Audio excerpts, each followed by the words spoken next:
Welcome back to Predator's Reptile Center. Today we're talking about bioactives.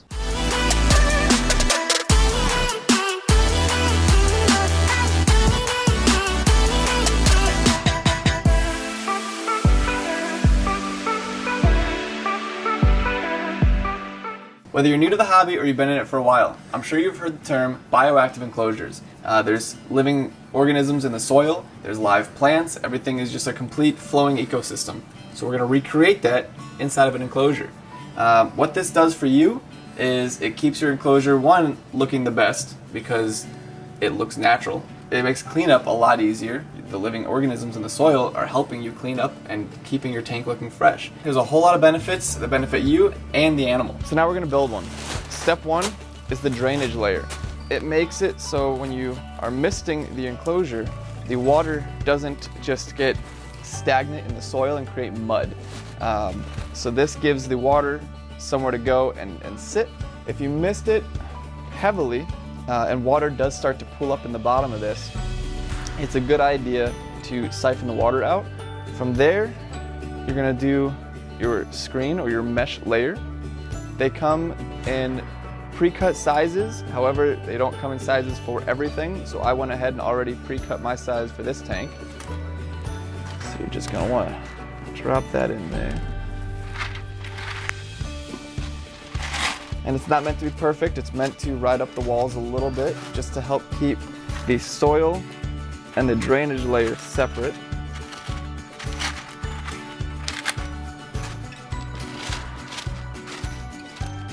Now from there, it's time to add your dirt.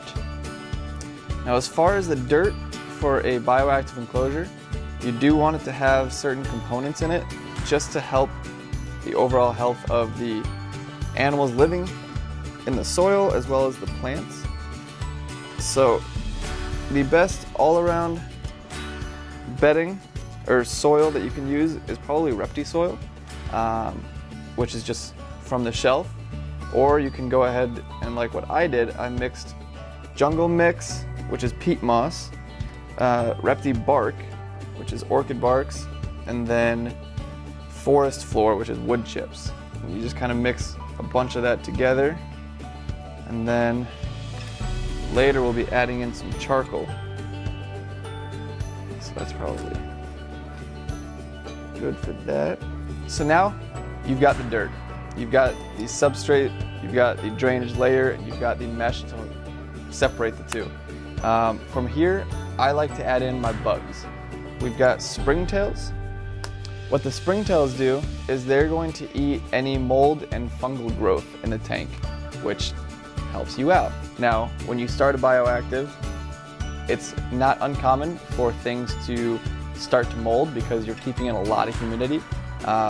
Just let it ride out, they'll do what they need to do, and they'll clear it right up. They will keep reproducing in here, and pretty soon you'll just be able to take a handful of dirt and have springtails all over the place. We'll do isopods.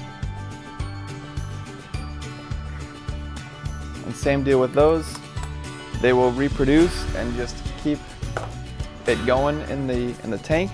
What those guys will do is they will eat decomposing wood or the substrate, and then they'll also eat bigger chunks of mold, fungal growth, poop. So they really help keep your tank pretty clean and looking nice. Let's see, we'll add the plant next. Now we're just going to drop the plant right into here. Kind of bury it in there.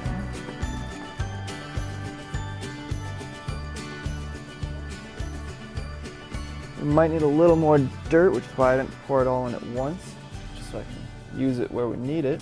And we'll go ahead and add a little coconut hide. So what I like to do with these, I like to kind of bury it just a little bit and give whatever's living in here a more naturalistic little getaway right there. It kind of goes into the ground.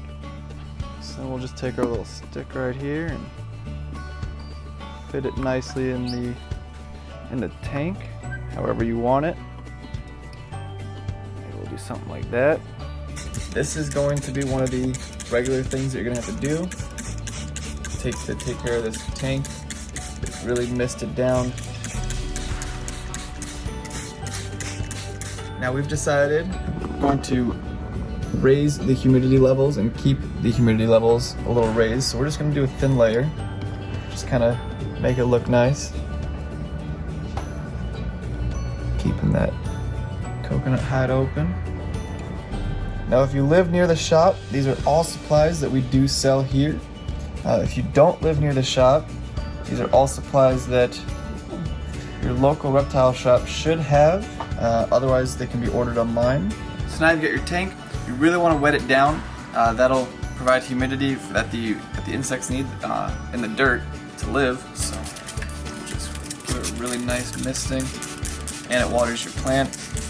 This is going to be one of the regular things that you're going to have to do to take care of this tank. It's really misted down. Now we've decided to put some dart frogs in here. Last but not least, our little frogs.